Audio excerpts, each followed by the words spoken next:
रसोई का मुंह काला। अरे वो लड़का तो बिल्डिंग से बाहर आया ही नहीं। बहुत तेज आग की लपटें, वो मर जाएगा। अरे कोई बचाओ उसे। सड़कों के बीचों बीच एक रेस्टोरेंट में आग लग जाती है। भागे भागे सभी बाहर आ जाते हैं सिवाय राहुल के, जो रेस्टोरेंट के टॉयलेट के अंदर ही फंसा था। जिस तरह से रेस्टोरेंट धू धू करके जल रहा था, लोगों ने तो मान लिया था कि अब राहुल का बचना असंभव है। तभी अपने दोनों हाथों में राहुल को उठाए तेजस्वी रेस्टोरेंट के बाहर आती है। प्लीज आप लोग पानी लेकर आइए। धुएं के कारण ये बेहोश हो गए, पर इन्हें कुछ नहीं हुआ। He will be fine. फौरन वहां मौजूद लोग राहुल को हॉस्पिटल लेकर जाते हैं, जहां उसे होश आ जाता है और तेजस्वी अपने घर लौट आती है, जहां उसे देखते ही उसकी माँ कहती है, आ गई बेटा तू। देख वो शर्मा जी के घर बात नहीं हुई थी क्या तेरे लिए? उन्होंने भी ना मना कर दिया बेटा। अरे तो कोई और हाँ कर देगा मम्मी, चिल करो। क्या चिल करो? क्या कोई और हाँ कर देगा? कोई और हाँ कर देगा? करते करते 28 की हो गई तू, अब कौन हाँ करेगा? इसीलिए कहती हूँ चल पंडित जी के पास। अभी कुछ दिन पहले ही तो आप मुझे वो डॉक्टर जलाउद्दीन के पास लेकर गई थी ना, कुछ हुआ क्या मम्मी? हर बार किसी नए आदमी के पास ले जाती हूँ। अरे तो ये सब जानबूझ के थोड़ी ना करती हूँ बेटा। तेरी कुंडली में काल सर्प दोष है, जो नाग की तरह तेरे विवाह वाले घर में ये दोष बनाए बैठा हुआ है। हो गया मनीषा जी, अब चुप भी हो जाइए। सुबह से देख रहा हूँ एक ही अलाप गाए जा रही हैं आप। इस तरह से बोल बोल कर मेरी बेटी को शर्मिंदा मत कीजिए। जिस दिन सही लड़का किस्मत में आएगा, वो नाग भी मर जाएगा और दोष भी मिट जाएगा। मुरारी इस बात को यहीं काट देता है और अगली सुबह वो हो जाता है जो किसी ने नहीं सोचा था। तेजस्वी को ढूंढता हुआ राहुल उसके घर पहुंच जाता है। मैंने तुम्हें पहचाना नहीं बेटा, तुम तेजस्वी के दोस्त हो क्या? अब नहीं आंटी जी, हूँ तो मैं उसका कुछ भी नहीं, पर उसे अपना सब कुछ बनाना चाहता हूँ। पिछले दोपहर उसने मेरी जान बचाई। अगर वो मुझे ना बचाती तो शायद आज मैं आपके सामने ना खड़ा होता। अब ये जीवन उसी के नाम है। सब समझता हूँ मैं तुम जैसे लड़कों का ड्रामा। अब नहीं अंकल जी, आप गलत समझ रहे हैं। मैं कोई सड़क छाप लड़का नहीं हूँ, मैं खानदानी लड़का हूँ। कल जिस रेस्टोरेंट में आग लगी थी वो मेरे पापा की है। तेजस्वी वहाँ खाना खाने आई हुई थी। मैं वॉशरूम गया था, कब आग लग गई पता ही नहीं चला। सभी वहाँ से भाग गए, पर तेजस्वी डट कर वहीं खड़ी रही और वॉशरूम से मुझे बचाकर बाहर ले आई। ये सुनते ही मनीषा की आंखों में चमक आ जाती है। तुम दरवाजे पर क्यों खड़े हो बेटा? आओ आओ अंदर आओ।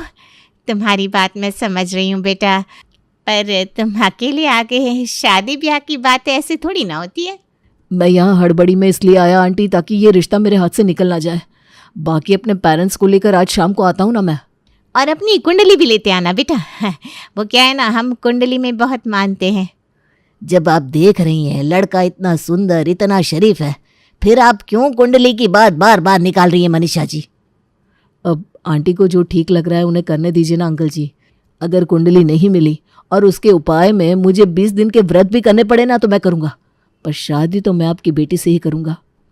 मनीषा को तो समझ में नहीं आ रहा था, भाई ये चमत्कार हुआ तो हुआ कैसे। शाम को राहुल अपने परिवार के साथ अपनी कुंडली लेकर तेजस्वी के घर पहुंचता है और इत्तेफाक से दोनों की कुंडली में 35 गुण मिल जाते हैं।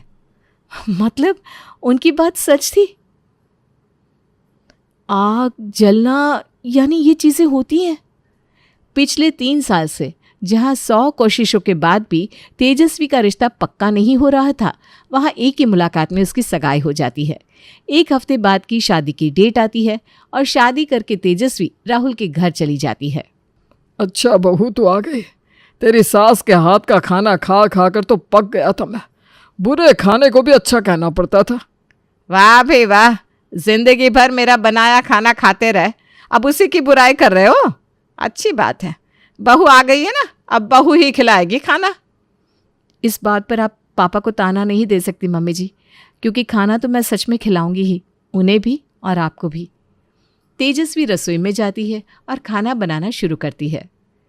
दाल तड़का तो अच्छा बना है, ऑलमोस्ट बन ही चुका है, थोड़ा और पका लेती हूँ। तेजस्वी दाल को और कुक होने के लिए छोड़ देती है और रोटियां सेकना शुरू करती है। सेकना क्या शुरू करती है, जलाना शुरू करती है। तेजस्वी की बनाई सभी रोटी जली हुई थी। कोई ज़रा सी साइड से तो कोई बीच से। अब जो भी थी तो ये तेजस्वी की पहली रसोई ही। इसी खाने को तेजस्वी सभी को परोस देती है। लगता है पहली बार खाना बना रही हो तेजस्वी तुम। कोई बात नहीं। क्या हो गया राहुल, तुम ऐसे क्यों कह रहे हो? कोई गलती हो गई है क्या मुझसे? इससे पहले कि कोई कुछ कह पाता, तेजस्वी की दोनों आंखों में पानी भर जाता है। अरे चुप नहीं रह सकता क्या तू 2 मिनट? आज पहली दफा तो बच्ची ने खाना बनाया है और तू कमियां गिना रहा है। अरे कुछ नहीं बेटा, राहुल ना तुझे छेड़ रहा था। इतना अच्छा खाना बना है कि क्या बताऊं। हाँ बेटा, बहुत अच्छा खाना बना है। तो और सब्जी लीजिए ना पापा। अरे नहीं बेटा, मैं शादी में ऑलरेडी इतना खा चुका हूँ, अब फिर से खाऊंगा तो वज़न नहीं बढ़ जाएगा मेरा। इसीलिए मैंने सोचा ज़रा डाइटिंग कर लो। घर की नई बहू से अगर खाना जल गया हो और वो पहले ही रो रही हो तो उसे कोई कहता भी क्या। राहुल के परिवार वाले बड़े मिलनसार थे। वो इस बात को यहीं ख़त्म कर देते हैं। रात को उमा रसोई में जाती है, तेजस्वी उसके पीछे पीछे किचन में चली आती है। अरे तू रसोई में क्यों आ रही है बहू? हो गई ना तेरी पहली रसोई की रस्म। अब आराम से कुछ दिन एंजॉय कर, मैं देख लूँगी रसोई। हाँ, इस वक्त तो तू एंजॉय कर सकती है, उसके बाद तो फिर जो रसोई में घुसेगी फिर चाह कर भी निकल नहीं पाएगी। नहीं नहीं मम्मी जी, ये क्या कह रही हैं आप? मेरे होते हुए आप काम करेंगी? ना ना बिल्कुल नहीं, आप बाहर जाइए, मैं खाना बना कर लाती हूँ। और तेजस्वी बनाती है पनीर बटर मसाला, नान, रायता और कश्मीरी आलू दम की सब्जी। ये किचन से ज़रा सी जलने की बदबू नहीं आ रही आपको मम्मी? तुझे भी आ रही है ना? मुझे लगा कि मुझे ही स्मेल आ रही है। लगता है बहू ने फिर से खाना जला दिया। अब जो भी लेकर आएगी वो चुपचाप खा लेना, बुराई मत करना। पता चला वो फिर रोने लगी। तेजस्वी सभी को खाना परोसती है, जिसे खाकर उमा और नेहा तो कुछ नहीं कहती, पर महेश चुप नहीं रहता। ये क्या है बहू? ये तो पूरी पनीर की सब्जी जल गई है, धुआं धुआं सा मुंह में आ रहा है। सुबह का खाना भी जला हुआ था पापा, पर मम्मी मानने को तैयार ही नहीं थी। ये तो मैंने स्मोकी फ्लेवर देने के लिए किया है पापा जी। इतनी मेहनत से खाना बनाया मैंने और आपको जला हुआ लग रहा है। तेजस्वी फिर से फूट फूट कर रोने लगती है और सभी को चुपचाप उसी खाने को खाना पड़ता है। अब हर रोज रेस्टोरेंट के मालिक मुकेश को जला हुआ खाना ही नसीब हो रहा था। बहू ज़रा मेरा शर्ट आयरन कर देना, कर लोगी ना? हाँ हाँ पापा जी, ये तो मेरे बाएं हाथ का खेल है। पता चला इसे भी जला ना दे, ध्यान रखना। चीज़ों को जलाने की अपनी आदत से मजबूर तेजस्वी अपने ससुर का शर्ट भी जला देती है। महेश को जैसे ही जलने की स्मेल आती है वो भागता हुआ अपने कमरे में आता है। खाना जलाते जलाते तुमने कपड़े भी जलाने शुरू कर दिए बहू, हद होती है लापरवाही की। आप मुझे डांट क्यों रहे पापा जी? मैंने लापरवाही नहीं की, गलती मेरी नहीं है। तभी राहुल तेजस्वी को आवाज लगाता है। बाथरूम का गीजर ऑन किया कि नहीं तेजस्वी? ओह मैं भूल गई। 2 मिनट पापा जी, मैं अभी गीजर ऑन करके आई। न जाने क्या था तेजस्वी के हाथों में, वो बाथरूम जाकर जैसे ही गीजर ऑन करती है जोर से धमाका होता है। सभी भागते हुए बाथरूम में आते हैं। लो कर दिया कांड इसने। अब ठीक तो है ना भाभी? कल रात कमरे का एसी भी खराब हो गया था, मतलब वो भी आपकी ही मेहरबानी थी। आ गया एक नया खर्चा, वही मैं सोचूं पूरा महीना बिना खर्च के कैसे निकल गया। मैंने जानबूझकर नहीं किया, मैं तो सब कुछ आप लोगों की भलाई के लिए करती हूँ, इसमें मेरा क्या कसूर? ये कहकर तेजस्वी फूट फूट कर रोने लगती है। उमा उसे गले लगाकर चुप करवाती है। अरे ना बच्चा ना रो मत, अरे चुप हो जाइए आप लोग, बेकार में मेरी फूल सी बच्ची को रुला दिया। मुझे आग से क्या बचाया, ये तो फायर क्वीन समझने लगी है खुद को। एक के बाद एक ऐसे इंसिडेंट्स होने के कारण आज तेजस्वी बड़ी उदास थी। वो ना किसी से बात करती है ना कुछ बोलती है। शाम को उमा से मिलने उसकी ननद और नंदोई पहुंचते हैं। आ गई मेरी जान खाने, अब बेटे की शादी की खुशी में सोने का चेन तो लेकर जाएगी ये। अरे भाभी कैसी हैं आप? देखिए इतना काम पड़ गया था कि मैं शादी में पहुंच ही नहीं पाई, पर मैं नहीं पहुंच पाई तो क्या हुआ, आप अपने इकलौते ननद और नंदोई के लिए खाना तो पार्सल करवा ही सकती थी। आधे घंटे की दूरी पर रहती हूँ, खाना खराब थोड़ी ना हो जाता।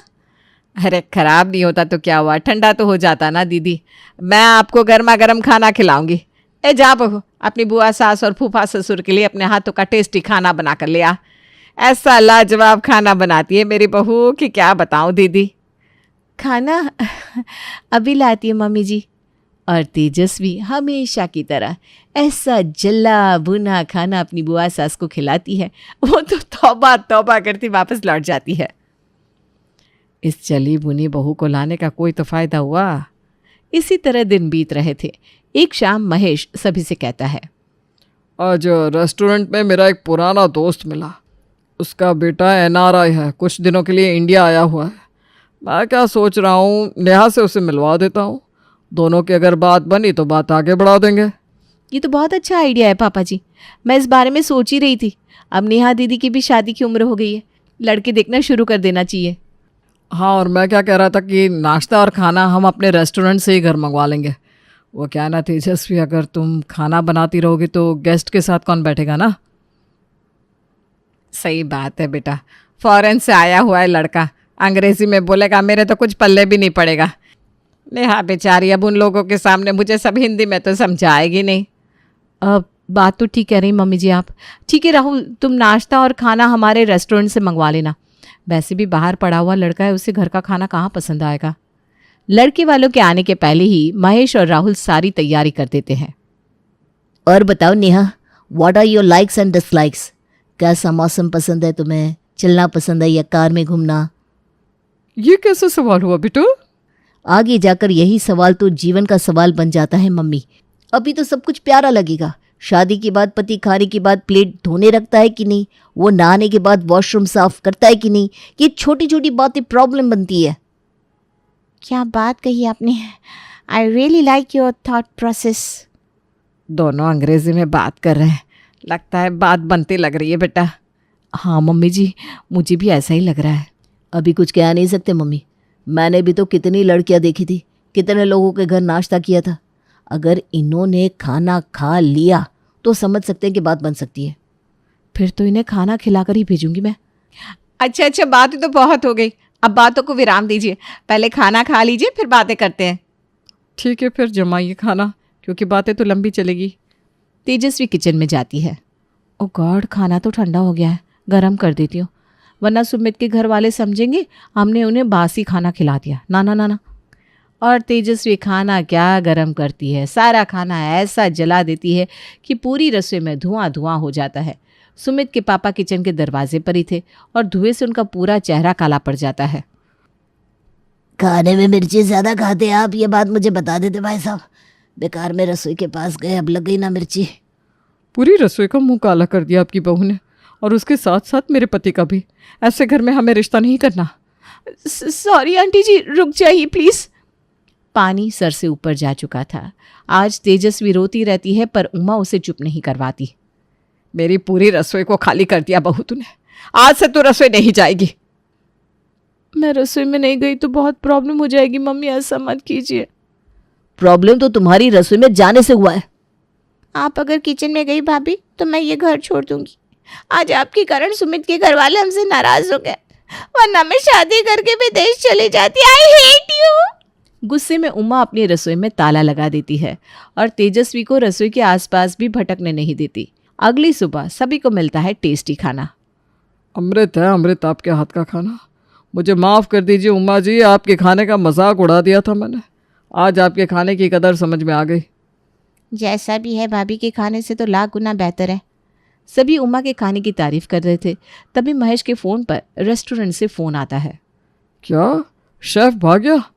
हे भगवान, ऐसा कैसे? 15 साल पुराना शेफ है, कस्टमर्स को उसके हाथ का खाना खाने की आदत है। देख लिया आप सबने, कैसे मेरे रसोई को छोड़ते ही रेस्टोरेंट का शेफ भाग गया। आप लोगों के साथ सब कुछ मंगल इसीलिए हो रहा था क्योंकि रसोई में मैं खाना जला रही थी। क्या बकवास कर रही हो तुम? मेरी तो हर बात तुम्हें बकवास लगती है। शायद आप भूल गए हैं कि ये रिश्ता भी आग के कारण ही हुआ था। ना आप आग की लपटों में फंसते, ना मैं आपको बचाती, और ना ही आप मेरे घर रिश्ता लेकर आते। कोई कुछ समझ नहीं पा रहा था। फिर तेजस्वी शादी के पहले की एक बात बताती है। मेरी कुंडली में एक दोष था जिस कारण मेरी शादी नहीं हो पा रही थी। एक बार मेरी मौसी घर पर आई। अरे मनीषा, मेरी बात मान। एक बहुत बड़े पढ़े लिखे फिलोसोफर है, जलाउद्दीन गोल्फ, उनसे जाकर मिलवा दे अपनी बेटी को, मामला सेट हो जाएगा।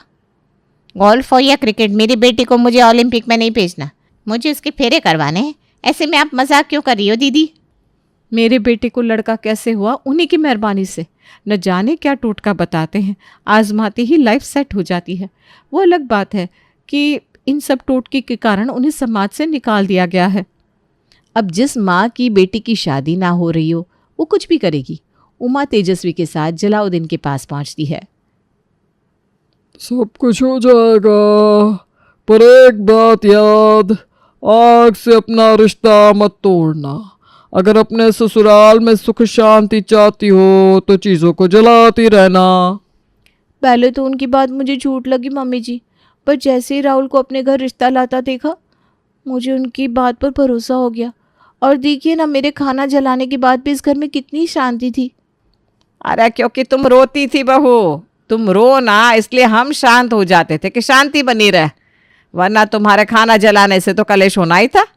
राहुल का आग में फंसना, तुम्हारा उसे बचाना एक इत्तेफाक है। खाना जलाना बंद कर दो बेटा। रात को जब तेजस्वी रसोई में खाना बना रही थी, नेहा उसके पास जाती है। क्या वो जलाउद्दीन सुमित को वापस लाने का कोई उपाय बता सकते हैं भाभी? हैं? फिर से?